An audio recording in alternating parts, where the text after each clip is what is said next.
Di video ini ada sebuah strategi dalam catur yang cukup menarik untuk kita terapkan dalam permainan kita, untuk membantu meningkatkan kemampuan kita dalam menempatkan buah-buah catur dalam posisi yang aktif. Atau bisa dibilang strategi ini akan meningkatkan kemampuan posisional kita dalam bermain. Dalam contoh yang pertama ini, giliran putih melangkah. Coba pause video ini beberapa detik untuk mencari langkah apa yang akan kalian mainkan pada posisi ini. Kemudian kita akan membahasnya bersama-sama.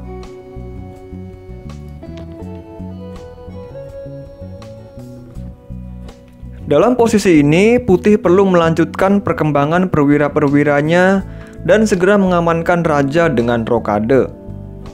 Putih pastinya merasa terganggu dengan pin dari gajah hitam di G4 pada kudanya. Mungkin di sini banyak pemain putih menempatkan gajahnya di E2 sebagai langkah aman dalam menjaga pin dari gajah hitam. Dan setelah itu, misalkan hitam rokade panjang, maka dengan adanya benteng hitam di lajur D akan membuat menteri putih berada dalam ancaman. Jika putih tidak teliti, putih akan melakukan blunder dengan rokade. Dan setelah gajah makan H2 skak, hitam membuka discovered attack dari bentengnya pada menteri putih. Dan putih akan kehilangan menterinya. Sebelum putih rokade, putih seharusnya sudah sadar bahwa posisi ini sangat-sangat tidak mengenakan baginya. Coba kita lihat posisi di awal tadi. Dengan adanya pin dari gajah hitam ini, ada banyak pilihan bagi putih untuk menghadapinya. Kita harus memilih cara yang paling bisa membuat posisi kita tidak menjadi tertekan. Selain gajah ke E2, putih juga bisa memainkan pion H3, atau juga bisa menempatkan gajah terang ke petak lainnya, seperti di D3, C4, atau B5. Atau juga bisa mengembangkan gajah gelap ke D2 atau fianchetto ke B2. Atau bahkan juga bisa mengembangkan kuda ke D5 untuk menyerang menteri hitam. Pilihan-pilihan tersebut merupakan ide yang mempunyai tujuan yang berbeda-beda. Kita harus pintar memilih ide mana yang paling penting untuk dimainkan saat ini.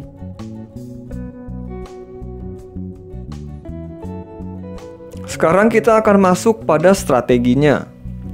Apa yang terjadi di atas papan catur tergantung dari aktivitas buah-buah catur kita dan juga buah-buah lawan kita.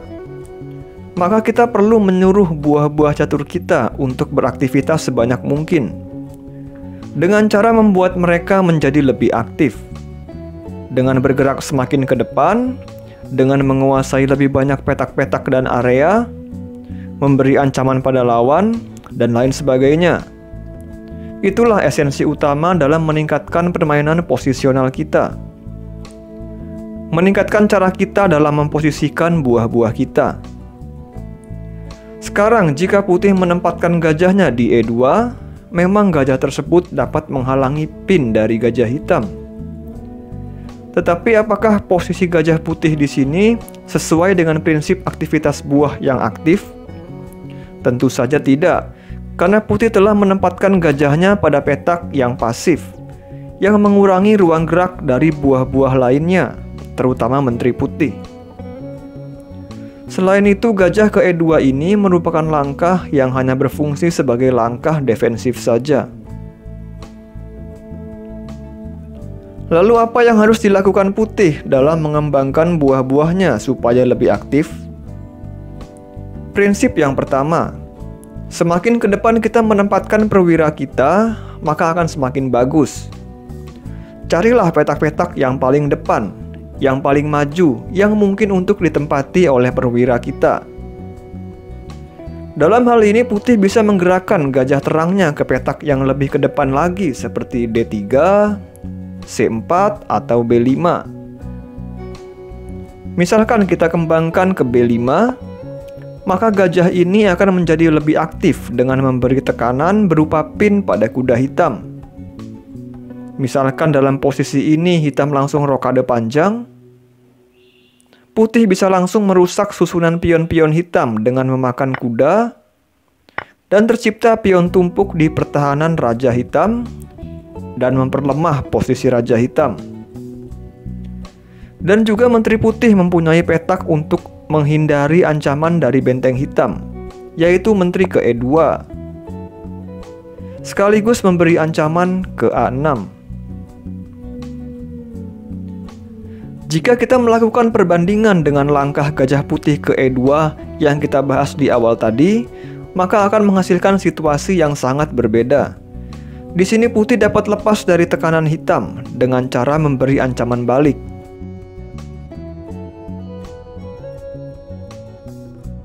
Kali ini kita akan melihat contoh yang kedua. Pada posisi ini giliran putih yang melangkah. Putih memiliki pion terisolasi di D4 yang sedang dalam ancaman kuda dan Menteri Hitam. Di sini banyak juga pemain putih yang memiliki ide menempatkan gajahnya di E3 untuk menambah penjagaan pada pion D4-nya. Prinsip kedua dalam mengembangkan perwira menjadi lebih aktif adalah dengan tidak menjadikan gajah kita berperan sebagai pion saja. Lihatlah gajah putih di E3 ini, perannya sama seperti sebuah pion. Seolah-olah gajah ini merupakan pion dalam satu rangkaian pion pada petak-petak gelap diagonal ini.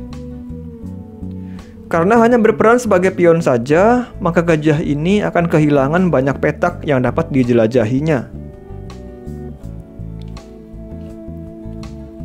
Sehingga daripada menempatkan gajah di E3 yang hanya memainkan peran sebagai pion saja, lebih baik mengembangkan ke petak-petak yang lebih ke depan, semisal ke F4, di mana gajah ini bisa mendominasi pada diagonal ini.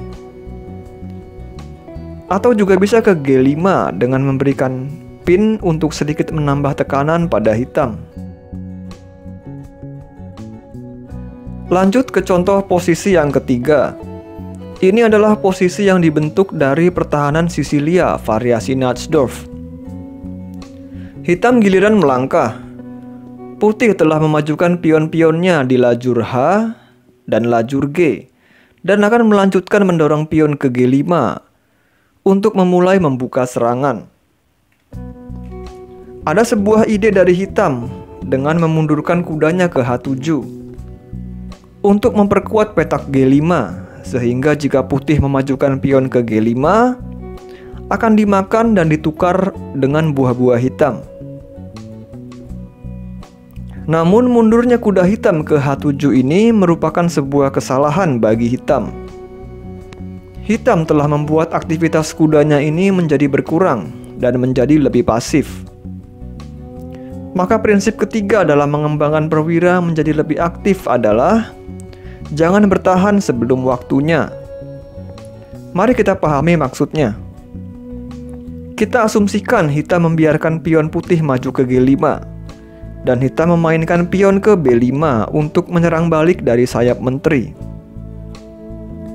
Putih mendorong pionnya ke G5. Hitam tidak boleh menukarkan pion di G5 ini karena akan membuat benteng putih lajurnya menjadi terbuka dan menjadikan benteng putih tersebut menjadi lebih kuat.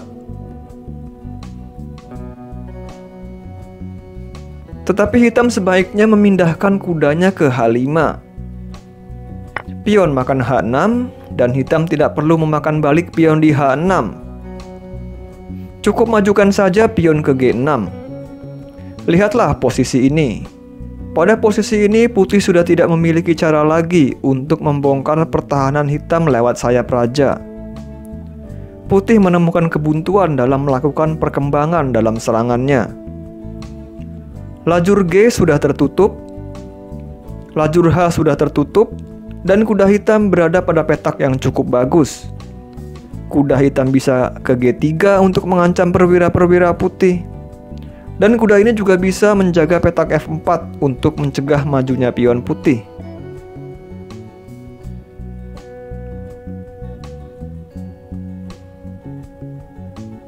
Kita lihat kembali posisi di awal tadi. Maka hitam tidak perlu takut dengan ancaman majunya pion putih ke G5. dan belum waktunya bagi hitam untuk bertahan dengan memundurkan kuda ke H7.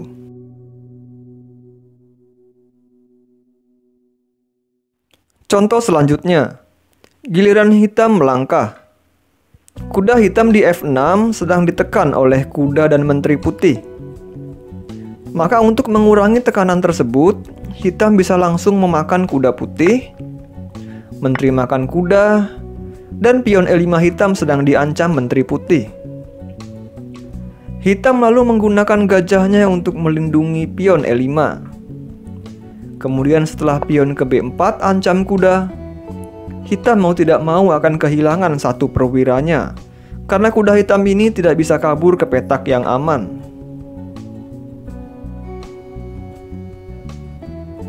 Coba kembali lagi ke posisi awal, dan kita akan memahami lebih dalam lagi apa yang terjadi di sini. Langkah kuda makan kuda E4 adalah salah, karena langkah tersebut membuat menteri putih posisinya menjadi lebih ke depan, sambil memberikan ancaman pada pion hitam yang tidak terjaga.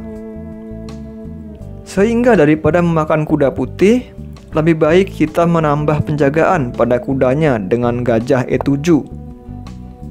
Sekaligus memanfaatkan tempo dalam perkembangan gajahnya dan persiapan rokade bagi rajanya.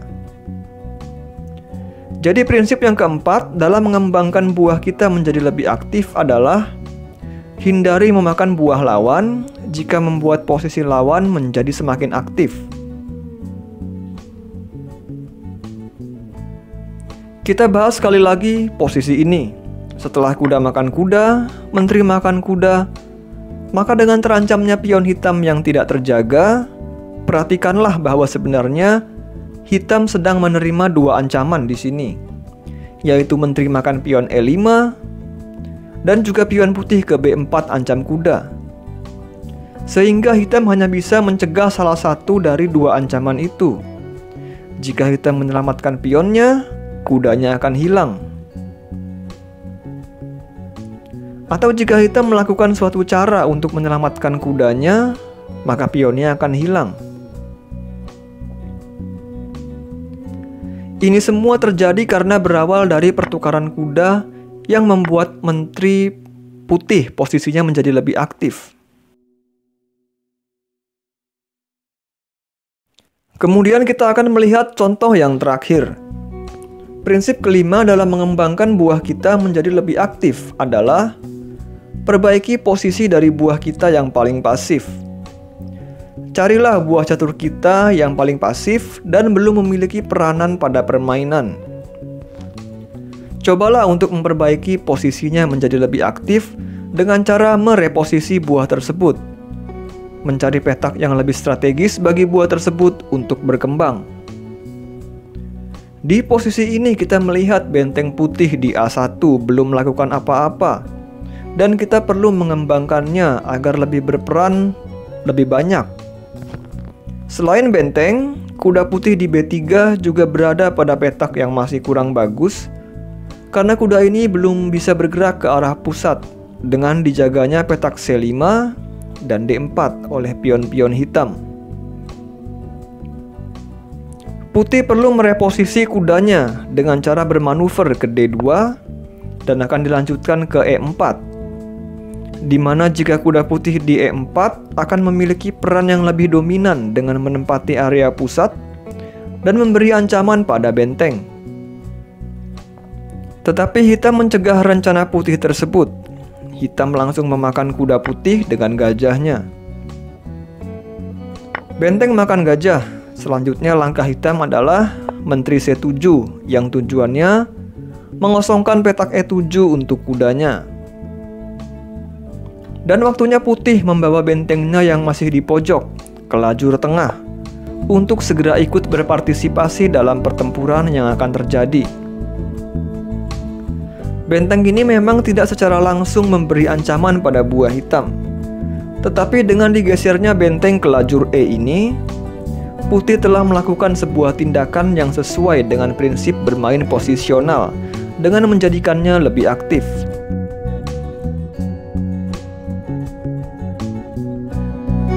Sekian pembahasan pada video ini, semoga memberikan manfaat bagi kita semua.